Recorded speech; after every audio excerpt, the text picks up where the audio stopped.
5, 4, 3, 2, 1. 1. Good morning, everybody. Good morning. Good morning, YouTube. Today is... Oh, look, you can see my mic. That's why you guys can hear it so clearly. What? Let's see here. What are you doing? I don't know. Look, my head's on the edge and yours is in the middle. So I'm trying to... sit here? Yeah, there it is. Okay. So thank you guys. We appreciate so much. You know what I mean? All of you that view these devotionals, you know, those of you that watch it every day, those of you that pop your head in once in a while like a gopher popping in. Some of you that are coming on for the first time, you know. We don't have a script or anything. We do have a scripture. We don't have anything fancy.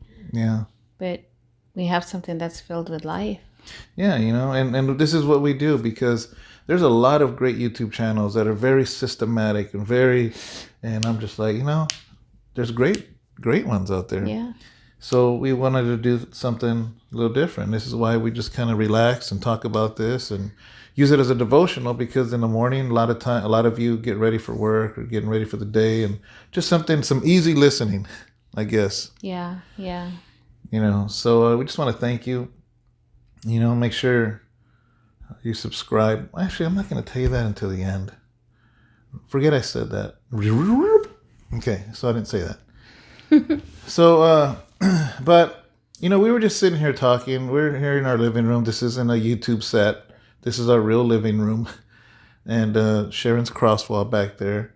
That is now our cross wall. But something you had started even in your home in Southern California. Mm-hmm. Many years ago. Yeah, so we were talking a lot of things, talking about a lot of things. We're always talking about plans, ourselves, the church, Pastor Thomas's book.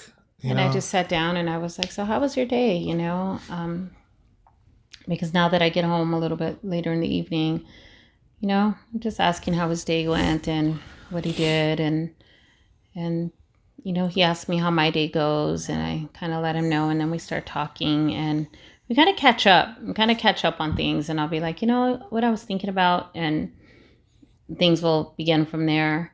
Yeah. Oh, yesterday we had a hole in our tire. Yeah. Yeah, we come out of church all happy, all ready to go eat, and the tire's flat. And the jack was in my truck, but the crowbar part of it, I took it out because you used it for something else. I used it for something to, we're doing something with the wood, remember? Mm-hmm. And we needed something to pry. Never put it back, so I had to call AAA. We had to wait a whole 40 minutes or so. Yeah, then they put the spare on. Anyways, I went and took care of that today. Thank God we had warranty on our tires. So got that fixed. And so that's one thing I had to do today, you know. But anyways, I just kind of wanted to get right into this subject, guys. That's all right with you guys. Is that okay? Yes. Oh, I'm asking them.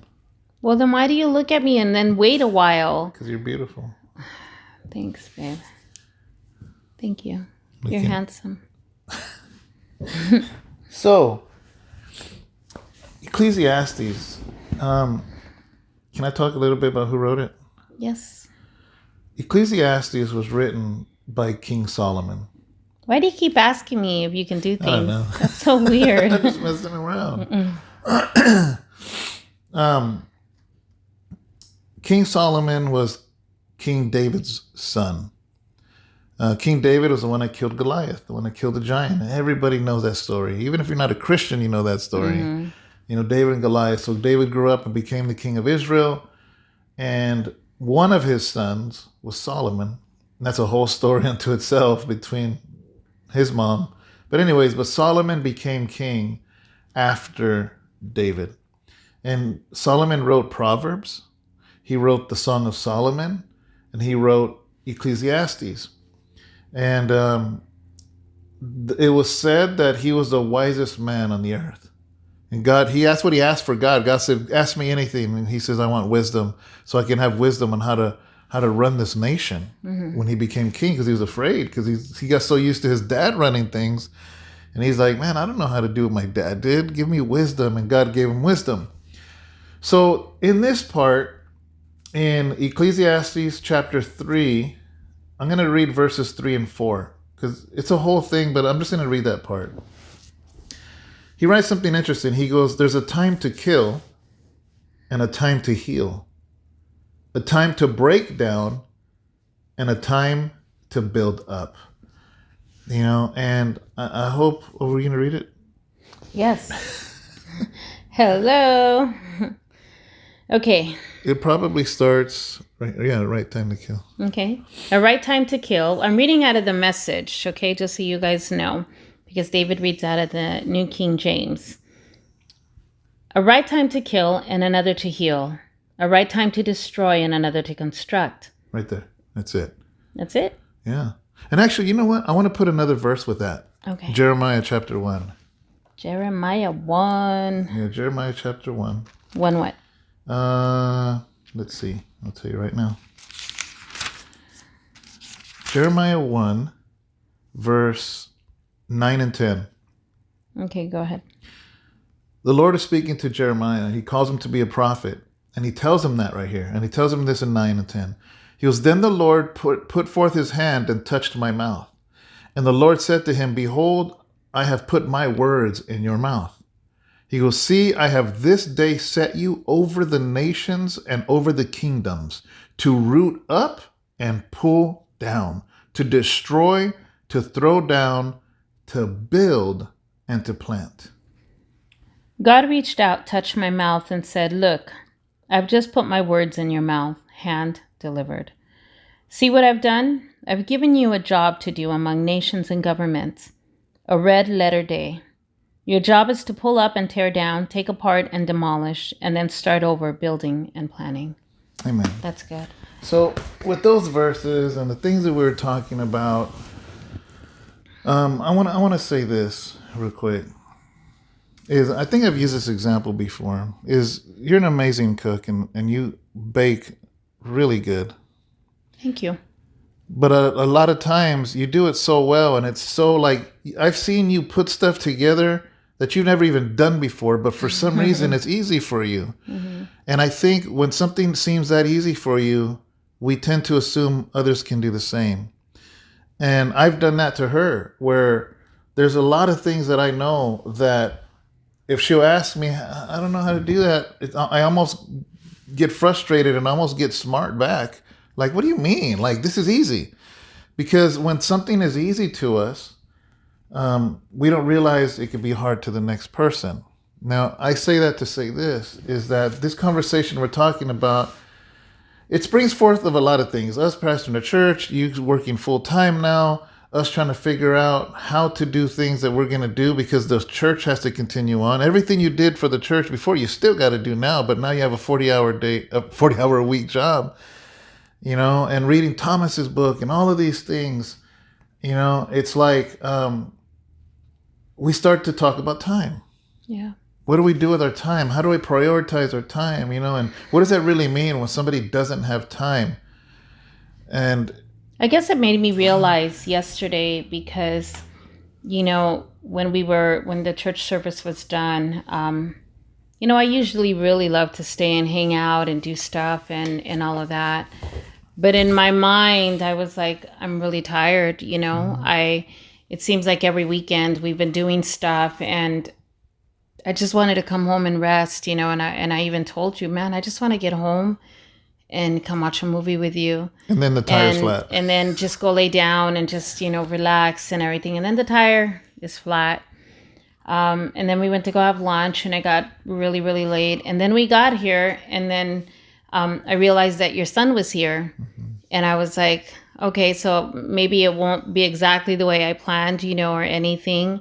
And so I was like, okay. We all watched a movie together. And even though it was getting really, really late, I never really got to do the things that I needed to do. Mm. But I realized something when you were sitting on one side of the couch and I was all the way on the other side. And I'm like, I just want to spend time with you because I rarely see you that much, you know, and we're constantly busy. We're, you know, doing the devotionals and we're doing Bible study and then we're running here, we're running there with a little bit of time that we have. And that's why I asked your son, do you mind if you trade off with your dad? Because I just want to be next to his presence. You know, I just wanted to be next to you, and I just wanted to sit next to you. And that to me was so important. And I realized that even if it was just for a few minutes, I needed that. You know, I pulled my son. My son came specifically to watch a movie with me because he's really into the Marvel superhero movies, and he wanted me to watch it. And he's like, so every week he comes, and I'm like, I don't get a lot of time to spend with the kids, remember? So it's like, it's a blessing that he comes. But I was like, Gabriel, I said, Sharon's been working all week, and we had a flat tire, and she probably wants to watch something. And he said, oh, that's cool, Dad. You know, he goes, whatever you want. He goes, we'll watch our movies tomorrow. You know, because he knew that, and he understood. Yeah. You know, and he wasn't like, oh man, I came out. You know, he was like, oh, Dad, I know. You know, she wants to watch something. Well, I'll watch it with you guys. You know. Yeah, that was really nice. Yeah. But I didn't mean to sidetrack. No, that's okay. But we're talking about time. Yeah, but you know, that's why the issue of time came up, and that's why I think it just brought on today's conversation about time, because, you know, I made a commitment. I made a commitment to many things, you know, unto God. Lord, these are the things that I've committed myself to do unto your house, you know, and the things that I feel, because I was definitely capable of doing them before, but now it's almost like, you know, it's harder, but I know that I've made a commitment, and because I've made that commitment, I don't want to let go, but I want to kind of maneuver things so that I can be able to prioritize things, and at the same time not give up on what I committed to do, you know, and I think that's so important. And that's why the time thing and I started to think, you know, because there's been times where me and you have been like sick with the flu or something, and I've even told you, man, we don't have a choice to just sit back at home and say like, you know what, I'm not going to go today. You know? Yeah, because we don't have that choice. You know, by us saying I'm going to stay home, the church doesn't open up. Yeah. You know, can you imagine? Can you imagine me saying, "Oh my God, my stomach hurts," or, you know, or I'm really not feeling good, but and me saying, "Babe, we can't go to church today." Yeah. And there's a whole church standing in the front. Yeah. Waiting to get in. Yeah. Yeah, and it's hard, you know. It's really hard too, because a lot of times, like, I remember, you know, a while back, a few years ago, you know, there was a brother that was really going through stuff, and he really, really was trying to reach out to me, you know, and he even stopped coming to the church. He wasn't even a part of the church. And I know we're all part of the church. I get it. We're all into the kingdom of God. I get it, you know. But here's the thing, is that he was getting upset because I wasn't at his beck and call. And what he didn't understand was that, number one, I have a life, and I was going through a lot of stuff before Sharon. I had families in the church that were in the middle of divorce, in the middle of this, in the middle of addiction, in the middle of all these things. Yeah. You know, but it's like, I can't. The same thing we have now. Oh, yeah. Nothing's changed, really. There's a lot of everything. What's hard about it is that you got 10 people pulling at you. So I can't split myself 10 ways. So what happens is, I'm like, okay, which is the one that is festering the worst? And then we go to reach out to them, but now 9 other people are upset and say we don't have time, you know? And here's the thing, is I'm like, okay, and it feels like, I grew up watching the Johnny Carson show with the guy that has all these plates, and he's trying to balance all these plates, you know? And it's hard, because you know, like, you're dealing with this issue with this, but you know how volatile and how toxic this other, and they're all trying to, so then it's like, oh my gosh, you know what I mean? So I'm trying to put a Band-Aid here, now I go here, but it's just like leaks all over the place, you know? Yeah. And I know the first thing people are going to say watching this, they're like, well, why are you doing it yourself? And we ask ourselves the same thing. Well, there's even people that'll say like, well, then maybe you shouldn't be in the position you're in, you know? Yeah. Maybe you shouldn't take on that responsibility. Maybe you shouldn't be doing what you're doing if you can't keep up with it. Mm-hmm. I never had anyone tell me that, but not straight up, at least. You know, there's always going to be negativity out there, but you know, the truth of the matter is, I think that yes, it takes like they say that it takes a village to raise a child. You know, yeah. It does, and it actually takes a village as well. It takes a community to run the house of God, mm-hmm. and to run it properly. Yeah. And we have been. I will be so honest that I would have not really had truly been able to take on a 40-hour-a-week job again if it had not been for some amazing people, mm-hmm. that have stepped up, some amazing people that have made commitments, you know. Yeah. And, you know, there's been some that have made commitments that unfortunately have not kept those commitments, but, you know, that's something that we can't hold against anybody. Yeah. You know, we can't hold that against anyone, but, you know, the thing is that what was their motive? Was it, you know, to do it towards man, or were you doing it unto God? Yeah. And that's the first thing that we really, really got to truly ask ourselves, because when I came home and I started talking to David about this situation, I told him, I don't want to stop. I don't want to stop anything. I need to continue going forward. And I have, you know, I go to the studies, I do this, I have my Bible studies, I have everything that I need to do. And I said, and I can't stop because I made a commitment, not just to the women, not just to the people, but I made a commitment unto God. And that's why I make sacrifice. Yeah. And ultimately, that really, truly is what it is. It's a sacrifice. You're making that sacrifice. If the commitment isn't to God, you're going to fail. Yes. And you're going to get tired, and you're not going to want to do it. Obligation. Yeah, you're going to get burnt out, you know. And that's just, unfortunately, that's what's going to happen. Like, for instance, I'm not putting this on anybody watching. I made a commitment when I surrendered to Christ that I would never miss Sunday service. Okay? I'm not trying to, like, manipulate what I'm saying. I'm talking about David. Mm-hmm. I was in jail. And a preacher would come every Sunday, and we would hit the buzzer if we wanted to go to service. He would come on a Saturday because, you know, those pastors are busy on Sunday. And God bless the hearts of these pastors that would come into God bless them, you know what I mean? Because they didn't have to come. Mm-hmm. They weren't even getting no tithe from us. Yeah.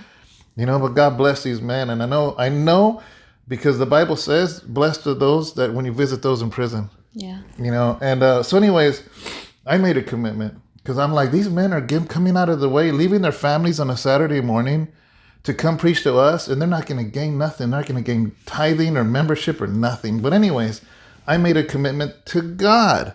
I said, Lord, I will not miss Sundays for the rest of my life. I won't do it. That's a commitment I made. Everything else has to revolve around that. Yes. It's not like, well, anyways, nothing else. My life is going to revolve around that because that's a commitment I made. And I have kept that. I have probably how long have I been in the Lord? 2004. So 16 years. I have missed less than 5 times. Well, you were in the hospital for that one time, for a while. And each time was a specific reason why, not just because. So the reason I say that is not to throw it in anybody's face about church or not. I'm just telling you because I made a commitment unto God. And when I make a commitment unto God, that is different than making a commitment to a pastor or a leader or like, hey, man, I'm going to be here. So I think that, and maybe it's one-sided, but anytime anybody makes a commitment, regardless of what it is, make the commitment unto God. Don't do it to people. Yeah. And don't do it for people. Yeah. And you know, here's the beautiful thing, that when we make that commitment unto the Lord, you know, because I have missed more than David, obviously, because there's been times here that I'll go back to go see my kids in SoCal, or, you know, and go visit my kids and all of that. But I will always take the responsibility of leaving things prepared, of leaving my obligation taken care of, having the accountability to say, hey, listen, I'm not going to be here this day, but these are the things that can be done in this area. Do you think you can help me in this area? David, this needs to be given to this person. David, this needs to be done. And I make sure to communicate, because we still, whether our presence is there or not, if we made a commitment, then we're making that commitment to actually do things right for the kingdom, do things right in the house of God, because he gives us that responsibility, and it's an honor to serve him. Yeah.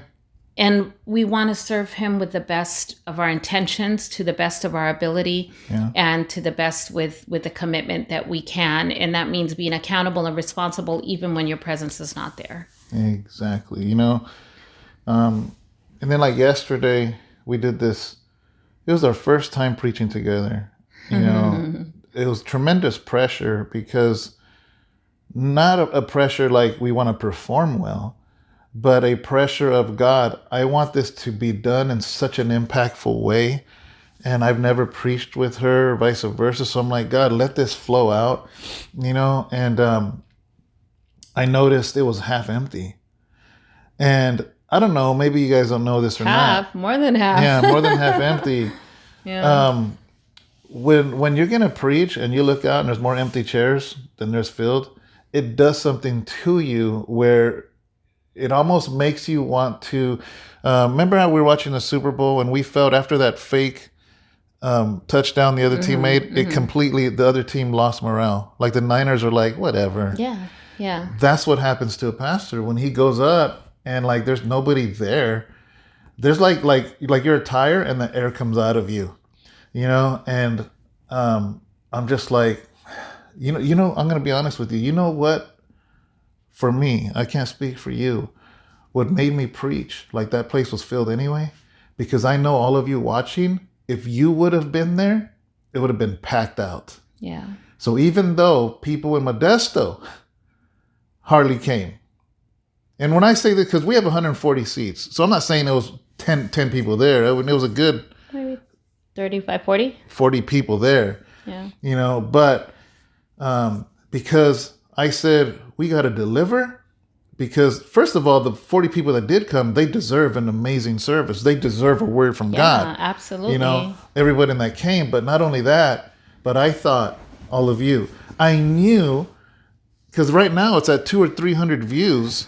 So in my head, all 300 of those people were just filled. And I'm just like, man, Lord, I got to deliver this thing anyways. And I was nervous, like if everybody was there regardless, because you were. I was so nervous, but I praise God, because it just, it made me realize that I want to be more supportive towards other things as well, maybe even other community events and stuff like that, because,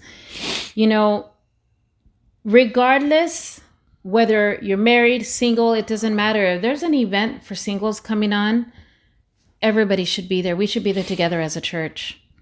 If there's an event for marriages, like right now, we should all be there together as a church. If there's an event for the youth, do you not think that we should be there to support our youth, to be able to be there together? These are things that we do together. And if somebody, here's the thing, if somebody was like, well, I don't want to be in there. Well, you know what would be awesome?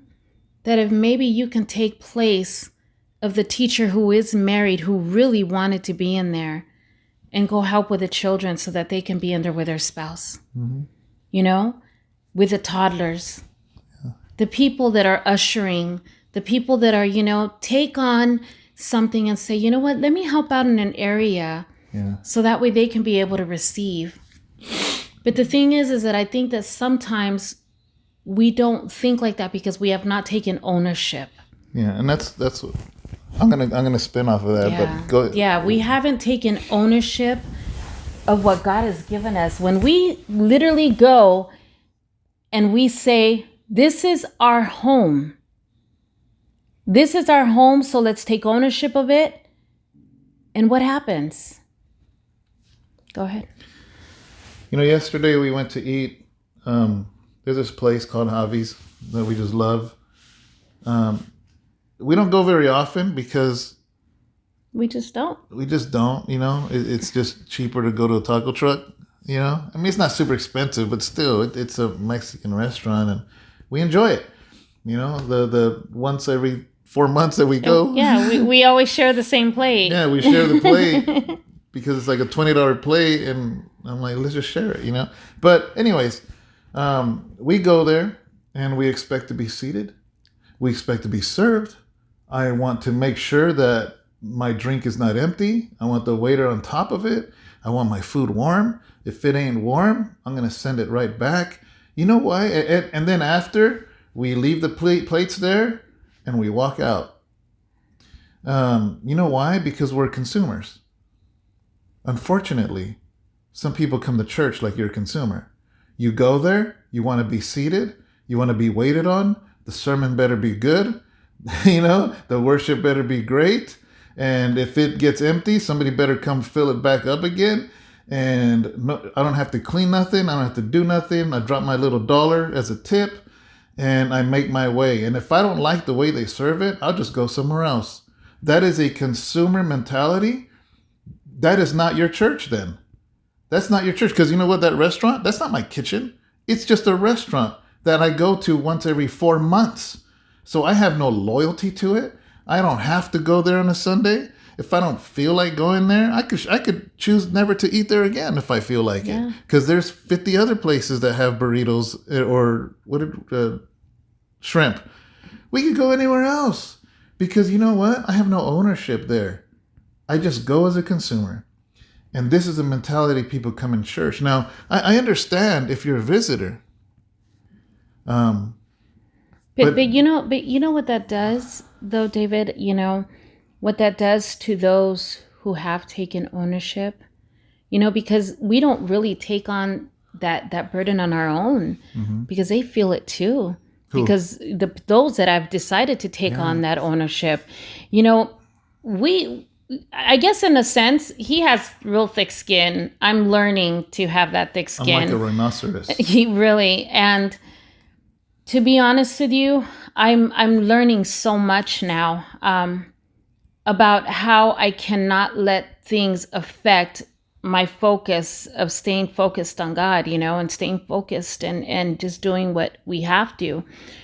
But you have people that have come in and have taken that ownership and everything. And my heart sometimes hurts because, they probably see these things happening. Yeah. And because we're now prone to these things and we now know and understand how to deal with them, they may not know, and they may think that, well, why are the pastors allowing this to happen or why this? But the thing is that really they don't understand that we need to grow tough skin so that we can be able to provide and take care of our home and take ownership of it. Yeah. I remember one time when I was in Terminal Island, I preached a sermon and it ruffled the feathers of some of the brothers. Oh, really? Yeah. I preached a sermon about going to the mountaintop. And I remember I said something like this. I said, we're all heading up this mountain.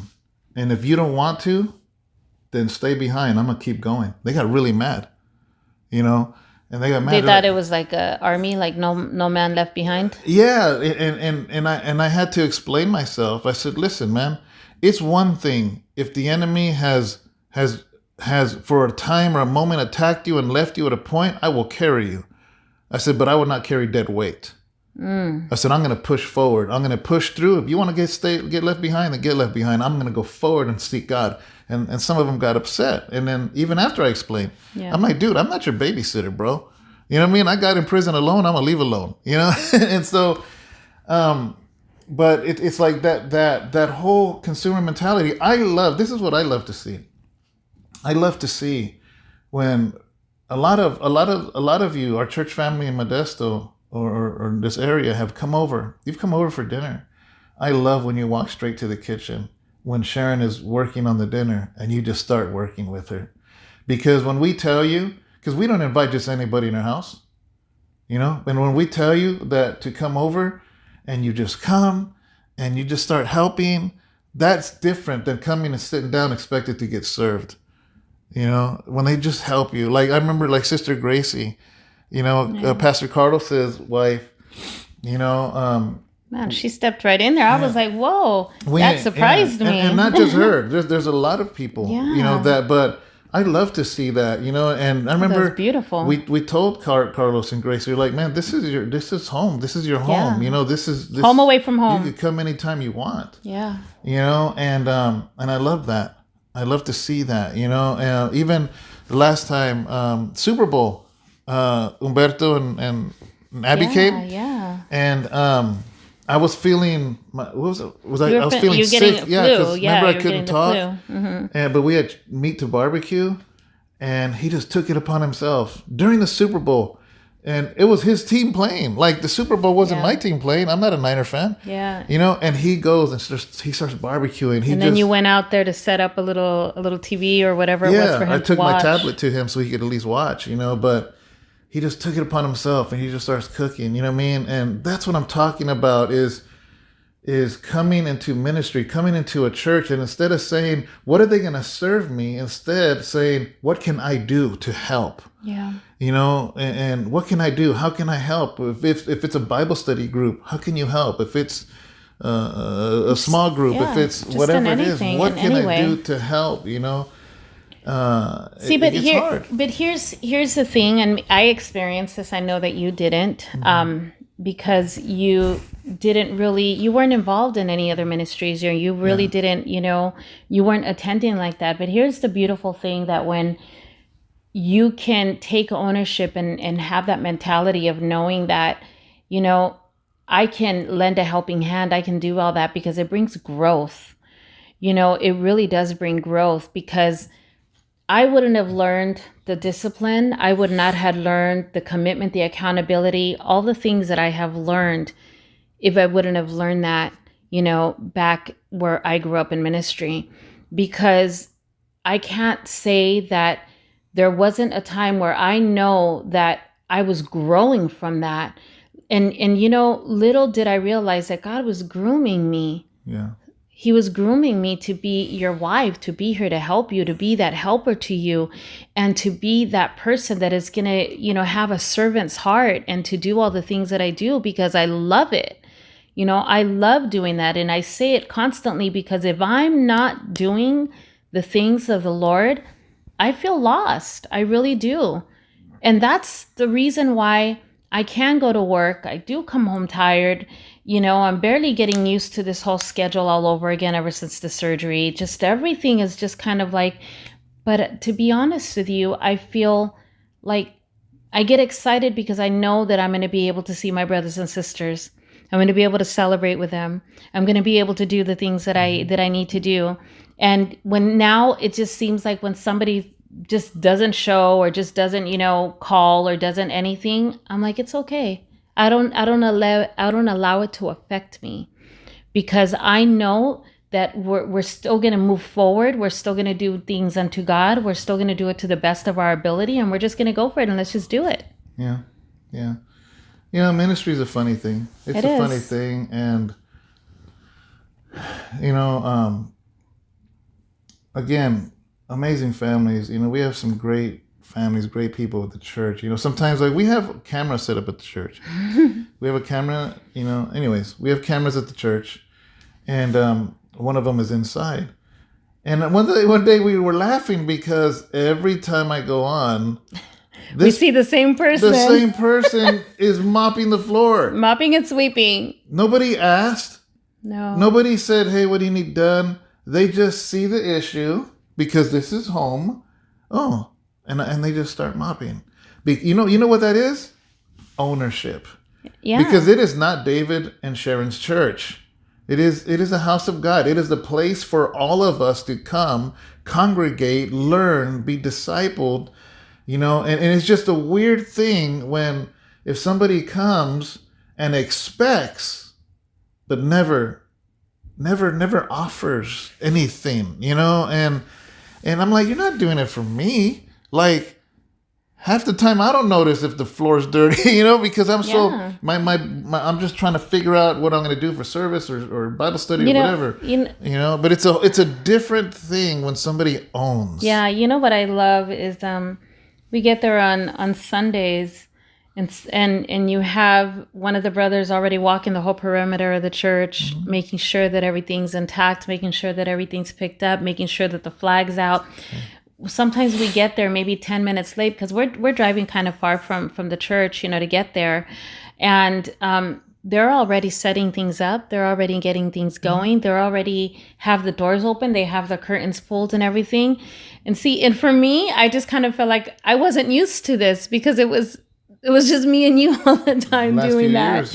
We've been doing that. And, it's so funny because somebody not too long ago, said, oh, you guys, all you do is take from the church and all of that. And I'm like, my gosh, if they knew, nobody takes a salary. You don't take a salary. You never have, and because we might sell our T-shirts or anything too, to make ends meet, or your books and everything. Or paintings I do. Yeah, they think that we're taking that's the work that we're doing and that we're putting forth so that we can be able to do ministry.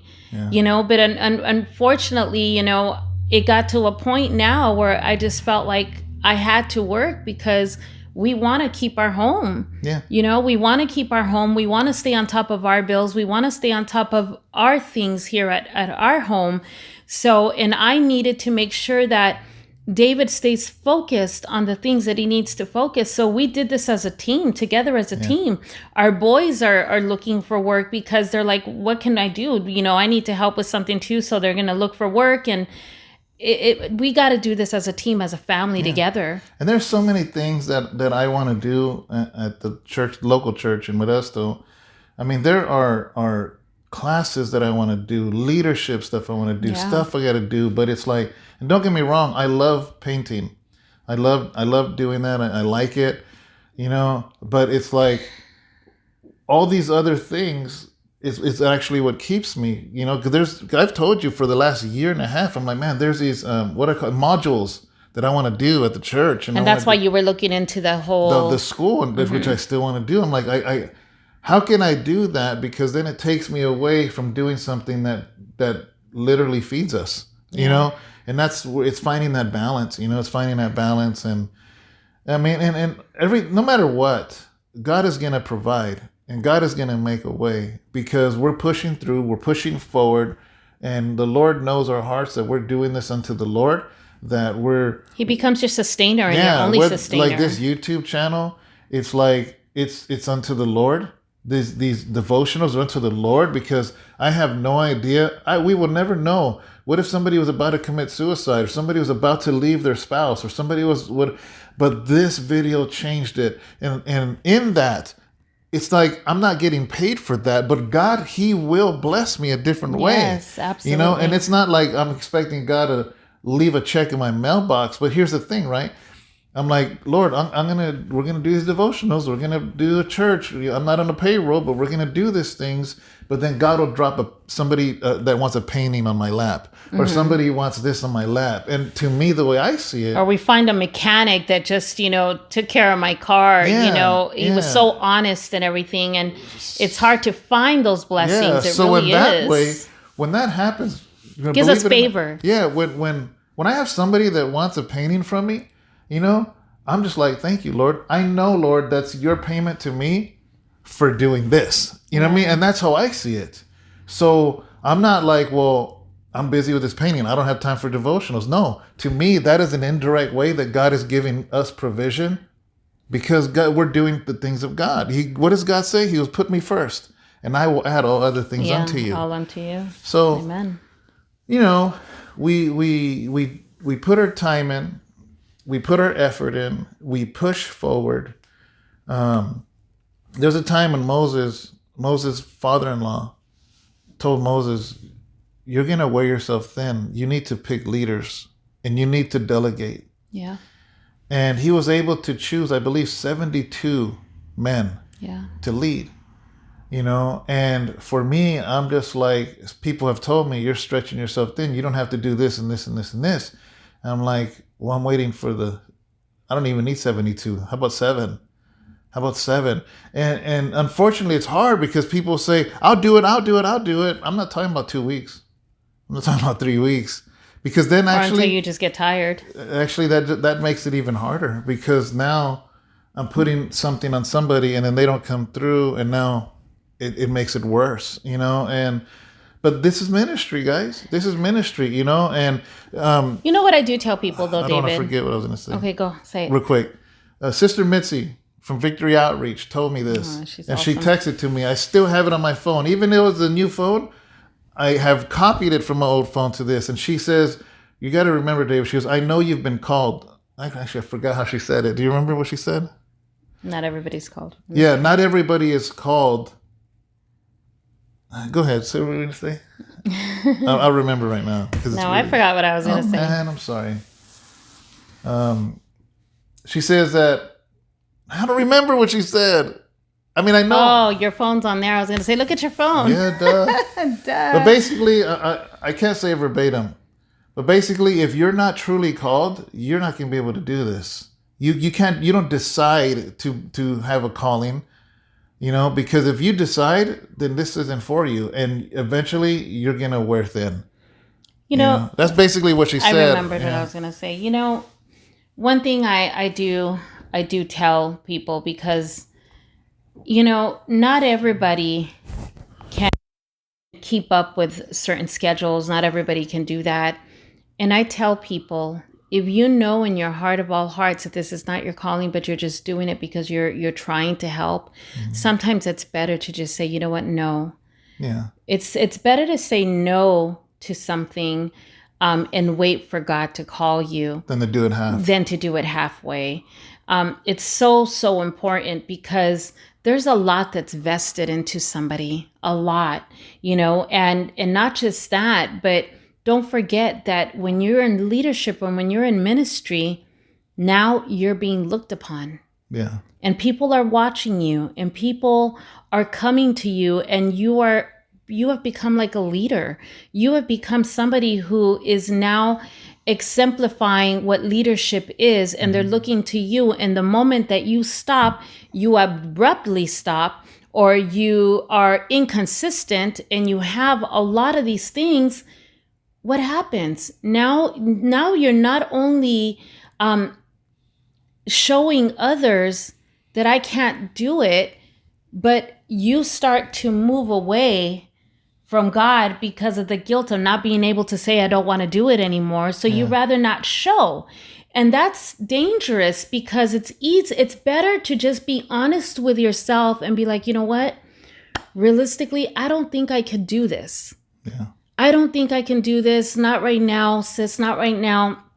It's not what I feel in my heart. It's not my calling, because you don't want to be the inconsistent person that is going to be that example of no consistency. And you don't want to be the person that starts to not show up and slowly move away of the things of God because you don't know how to say no. Yeah. And that's hard, because ultimately, you're what's important. Your salvation and your walk is what's most important. Yeah, many times I have seen over the years somebody want to step up for ministry, but then they're faltering in their walk. And I would rather they step down and build themselves up than to try to stretch. And that's the thing. There's a lot of pastors that they will wear you thin as long as their ministries get done, not caring about the person. And I would rather somebody not do it and build themselves up. Yeah. Because that's what's the most important thing here. Well, and you also got vice versa, where, you have people who feel they're so ready for ministry, but their lives aren't reflecting it. Yeah. And they don't get happy with the fact that they're not. But the thing is that, that's hard. That it's hard because either they choose to go somewhere else, or they choose to have a resentment in their heart. So they're like, well, if they're not going to let me do that, I'm not going to, why am I going to help? Why am I going to do that? Yeah. Why why am I even going to get involved if they don't let me take the leadership of that or let me take the leadership of this? Which is already, to me, it's already a disqualification from the Lord. You know, it's like, that's another thing, is just because me or another pastor puts you in a position doesn't mean anything. Because if you disqualify yourself unto the Lord, it is what it is. You know what I mean? Because God has the ultimate answer. He's the one that has the ultimate. You know, what you said right now reminds me of a teenager. So many teenagers think, oh, when I turn 18, I'm gonna leave here. That's what my son said. But what's funny is they ain't paying their phone bill now. They don't feed themselves. They don't pay rent. They don't do any of that. And I'm like, all of a sudden you turn 18, you think money's gonna fall out. How are you gonna pay for your apartment?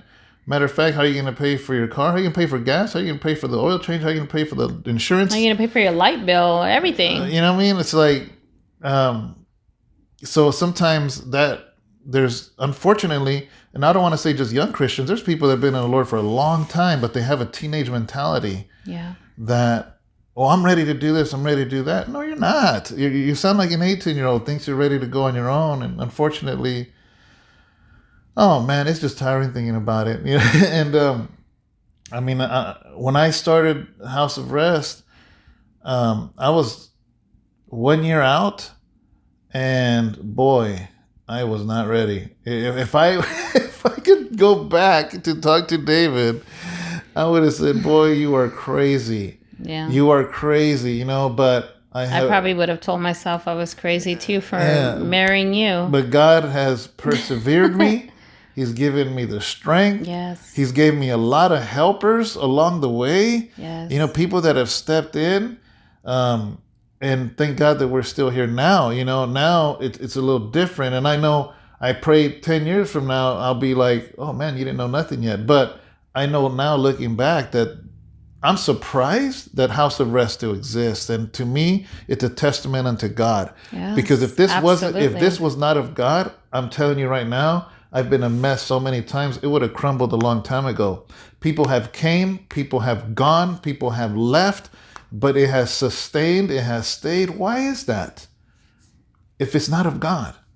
Because God, there is something special that He has given us, and I don't say it in a bragging way at all. You know, I'm saying it in a way that humbles me, that I'm like, Lord, there's so many things that have came against House of Rest that it should have crumbled. Yeah. But you know one thing? When God is in the boat, when Jesus is in the boat, it's not going to sink. Mm-mm. You know, it's not going to sink, you know, and it's just going to keep going. All storms, everything will cease. It's going to keep going, yes. You know, and it has nothing to do. I'm not like, oh, it stayed together because David or this is heck or Sharon, none of us. Heck no. Nope. It is all God. There are so many times it literally looks like the last nail in the coffin's going to hit our church, and all of a sudden God's like, boom, and He kicks the door, another door wide open. If you guys been with us long enough, you have seen that. And what's weird is others have seen that, but yet they still choose to leave. You know, and that's really sad, especially when I see them leave and there's a decline in their walk. Yeah. And that is really hard it's hard to see. It's really hard to see somebody in a downward spiral, you know, and I don't know, it's just hard, you know, and then 2 years later, you know, anyways, I don't know. Why do you do that? Because it's like something, you want to say something and then you do that. Because I don't want anybody to be like, oh, they're talking about me, you know, because people are going to do that anyways with every subject that we talk about. Yeah, here's the thing, right? Okay, let me say this then, a disclaimer. How many times do you go to hear a sermon and you get mad because you think somebody must have told the pastor about me because they're talking about me? You know what I mean?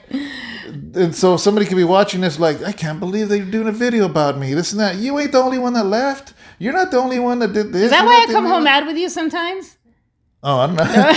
You know, so it's like, because maybe you did that, you think you're the only one. And I'm just like, there's 9 years of House of Rest. A lot of people have came, a lot of people have gone, a lot of people betrayed, a lot of people have upheld, a lot of people have encouraged, a lot of people have discouraged. This ain't about you. The world ain't revolving around you. But wait a minute though. Yeah. If it offends somebody that bad and the conviction is that heavy. If the shoe fits. If the shoe fits, put it on. You know? Because honestly, that happens, and it's orchestrated that way because maybe God is trying to talk to you. Yeah. Maybe God is trying to tell you something, because we don't know, nobody else knows, but guess who does know?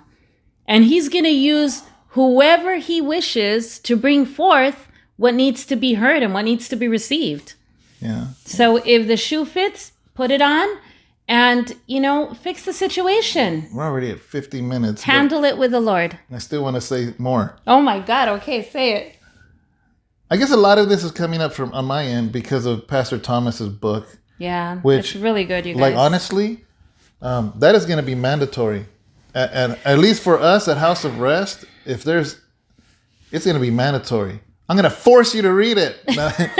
No, but I'm really, really going to strongly encourage, especially anybody in any leadership position at the church, because he's talking about ministry. He's talking about the things that hurt, the things that discourage, the things that build everything. The average member doesn't realize how they're affecting not only the church, but the leader that they supposedly love, And he unleashes. Yeah, he does. In a way that, like I said on Sunday service, I had no idea that he had gone through these things. And he comes every year, humble, beautiful heart, humble with Smiling, a big smile. Yeah. And I'm just like, when I'm reading the book, I'm like, this happened to this man? Like, how does he not become bitter? Yeah. How is he not angry? How is he not completely paranoid of everybody? Because he talks about his closest people in his church betraying him. His closest people, he was the same people that will clean your shoes, clean the dust off your shoes, are the very same ones that the moment you leave talk behind your back. And it's like he says some real stuff, accusations, lies, betrayals. Up to even murder, almost like one wanting to take his life. Yeah, one time he was set up. A guy became a part of his staff, became his youth pastor for 4 months. And the whole time it was to set him up, literally to set him up in an ambush to kill him. Like, this is like crazy. It sounds like a commercial for his book, but I'm just telling you, it actually encouraged me because I'm like, okay. I think all of this has just kind of led up to conversations between us. And like I said, we do converse, we talk a lot about different things. We can't find anything other than talking only about the Lord, It's always, that's our life, We sit here, we talk about God. We sit here, we talk about scripture. We sit here, we talk about a movie and how it reflects God or this and that. Yeah. And it's consistent because we don't know any other way anymore. Yeah. There's nothing else that's so important than to just always have him in our lives and everything that comes out of our mouth and our doing, everything. Yeah. So, the Pastor Thomas book, it is going to be through our publishers.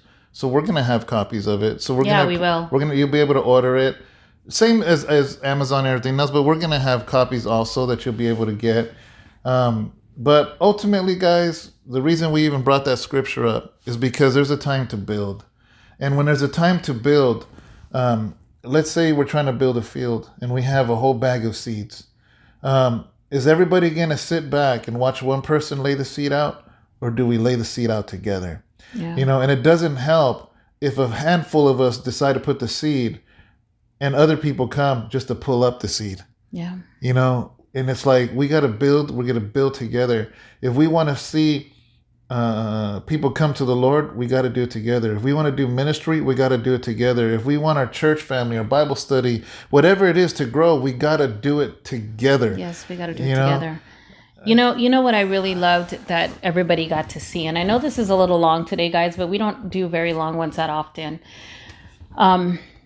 You guys remember that we needed that fence over because people were trying to break in, and we have all our equipment, we have our church home. This is our home. So much has been invested into it by so many people, that helped even build it, and you guys got to see, everything that was put into it. And we had so much activity, needles and drug deals and all kinds of stuff taking place in the back. So there's an alley behind the church. Yeah. So, I'll tell you this, the day that we all went outside and all of us held hands around the whole building down the block. We have not had one disturbance, only cats, by the way. I talked to the owner. The owner immediately said, you know what? I'll take care of it. You guys just take care of $1,000 of it. Mm-hmm. And he's paying the other $5,800 or so, and getting it done professionally and nice for us, so that even we can utilize it in the back for the children. Now we're going to have a space so the children can actually go back there and we can do something for them back there. When we come together, man, can you imagine the power and the things that can happen? Yeah. It's crazy. And I hope our family, all of you that consider yourselves our family, see that. Our house arrest family, because I know there's a lot of house arrests. It's because we come together. When we come together and do those things, the hand of God surely moves. Yeah. And we need you guys. Yeah. We need every single one of you. Yeah. So, for those that have ownership, thank you. Yes, thank you so much. For those that came as a consumer for what you can get, shame on you. Seriously, just shame on you. Because this is about doing this together. This is about the kingdom of God. And either we're going to do it together as a family, because we're not your restaurant. No church should be. Wherever it is you go. If you call them church family, then treat it like family. Don't make people think that they're your family, but really they're just a restaurant and you want to be served. So, that's about as straight up as I can say it. I'm not here to play games. I'm not here to play games with anybody, especially with God. And so anyways, with that, God bless you. Maybe we'll get more thumb down than we usually do. Hey, that keeps us balanced, And but if you like this, leave a thumbs up.